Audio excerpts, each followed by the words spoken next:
Lectura de la primera carta del apóstol San Pablo a los tesalonicenses. Hermanos, no queremos que ignoréis la suerte de los difuntos, para que no os aflijáis como los hombres sin esperanza. Pues si creemos que Jesús ha muerto y resucitado, del mismo modo a los que han muerto, Dios, por medio de Jesús, los llevará con él. Esto es lo que os decimos como palabra del Señor. Nosotros, los que vivimos y quedamos para cuando venga el Señor, no aventajaremos a los difuntos, pues Él mismo, el Señor, cuando se dé la orden, a la voz del arcángel y al son de la trompeta divina, descenderá del cielo, y los muertos en Cristo resucitarán en primer lugar. Después nosotros, los que aún vivimos, seremos arrebatados con ellos en la nube, al encuentro del Señor en el aire. Y así estaremos siempre con el Señor. Consolaos, pues, mutuamente con estas palabras. Palabra de Dios. Te alabamos, Señor. El Señor llega a regir la tierra. El Señor llega a regir la tierra. Cantad al Señor un cántico nuevo, cantad al Señor toda la tierra. Contad a los pueblos su gloria, sus maravillas a todas las naciones. El Señor llega a regir la tierra. Porque es grande el Señor y muy digno de alabanza, más temible que todos los dioses. Pues los dioses de los gentiles son apariencia, mientras que el Señor ha hecho el cielo. El Señor llega a regir la tierra. Alégrese el cielo, goce la tierra, retumbe el mar y cuanto lo llena, vitoreen los campos y cuanto hay en ellos. El Señor llega a regir la tierra. Aclamen los árboles del bosque, delante del Señor que ya llega a regir la tierra. Regirá el orbe con justicia y los pueblos con fidelidad. El Señor llega a regir la tierra. Aleluya. Aleluya.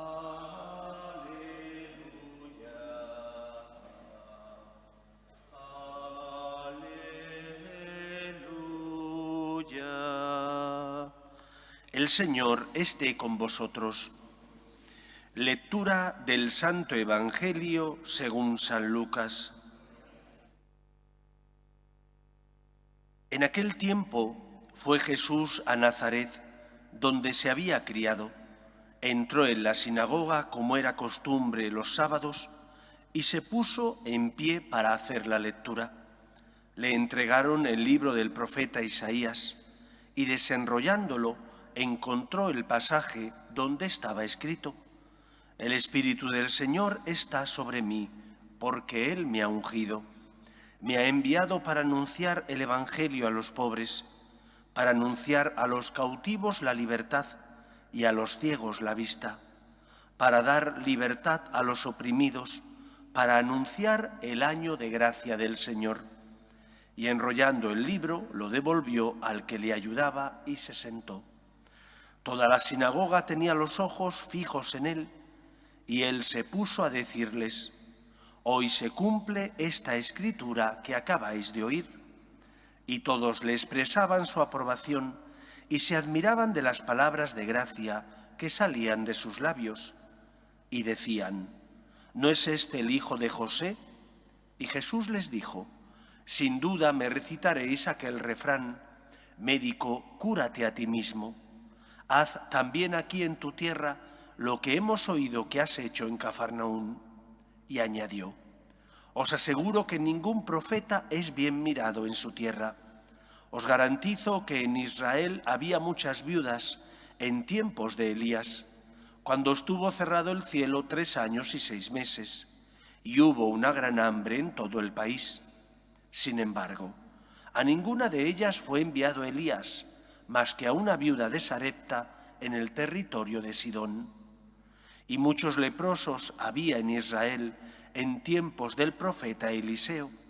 Sin embargo, ninguno de ellos fue curado, más que Naamán el sirio. Al oír esto, todos en la sinagoga se pusieron furiosos y levantándose lo empujaron fuera del pueblo hasta un barranco del monte en donde se alzaba su pueblo, con intención de despeñarlo. Pero Jesús se abrió paso entre ellos y se alejaba. Palabra del Señor.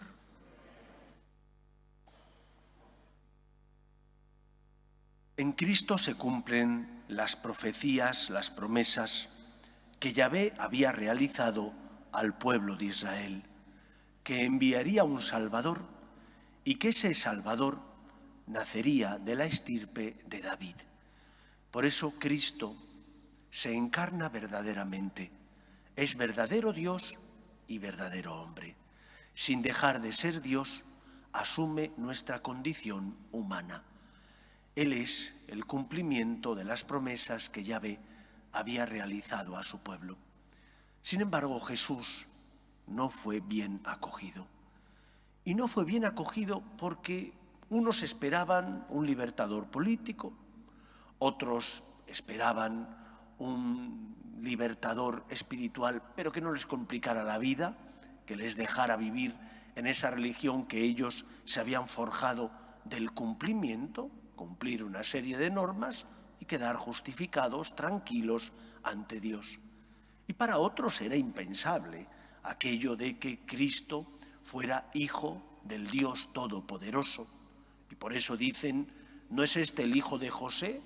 ¿No conocemos a sus hermanas, a sus hermanos? Y dudaban de él. En definitiva, esperaban a otro Mesías, posiblemente a un Mesías que ellos se habían forjado, a un Mesías que entrara dentro de su forma de entender y ver las cosas.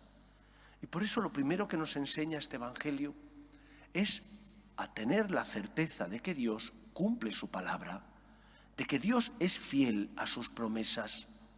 Eso fue lo que sostuvo a nuestra Madre la Virgen María en los momentos difíciles. No el no tener cruces o dificultades.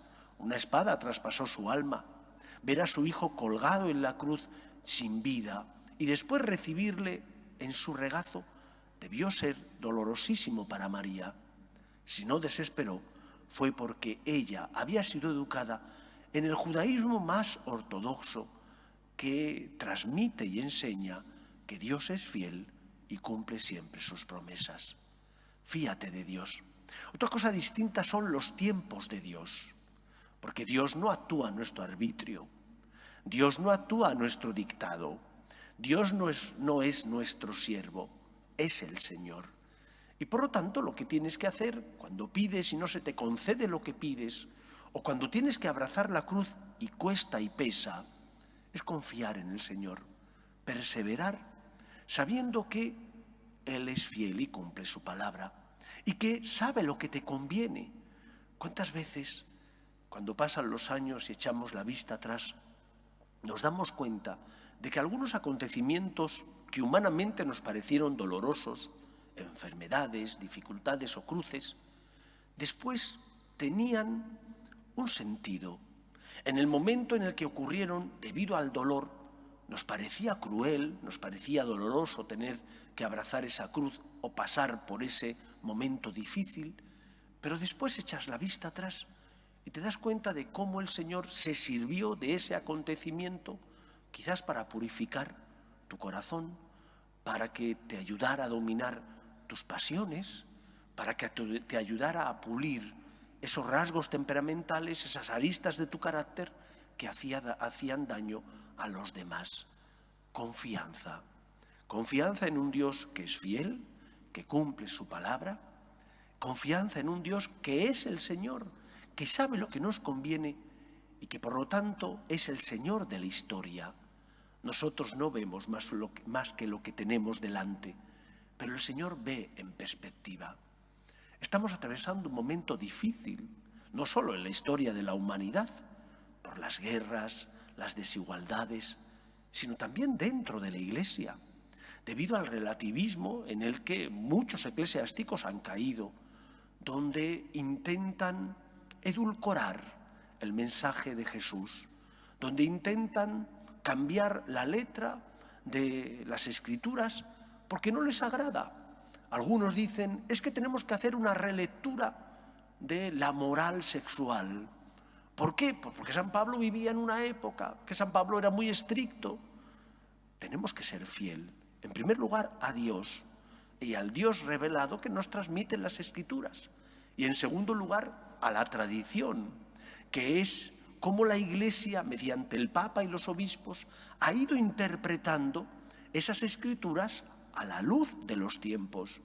Pero no podemos cambiar el mensaje, porque la tierra firme sobre la que pisamos no puede ser hoy algo bueno y mañana malo. La tierra firme es que solo Cristo es el camino, es la verdad, y por lo tanto sabemos que en Él podemos poner nuestra esperanza. Pues en estos momentos de dificultad dentro de la Iglesia, confiemos en la asistencia del Espíritu Santo, que es el que guía a la Iglesia a pesar de los avatares de la historia y de las decisiones a veces erróneas que cometemos los cristianos. Dios es fiel, cumple su palabra, aunque los tiempos de Dios no suelen ser ni coincidir con los nuestros. Pidamos al Señor que aumente nuestra fe para que nunca dudemos de su amor.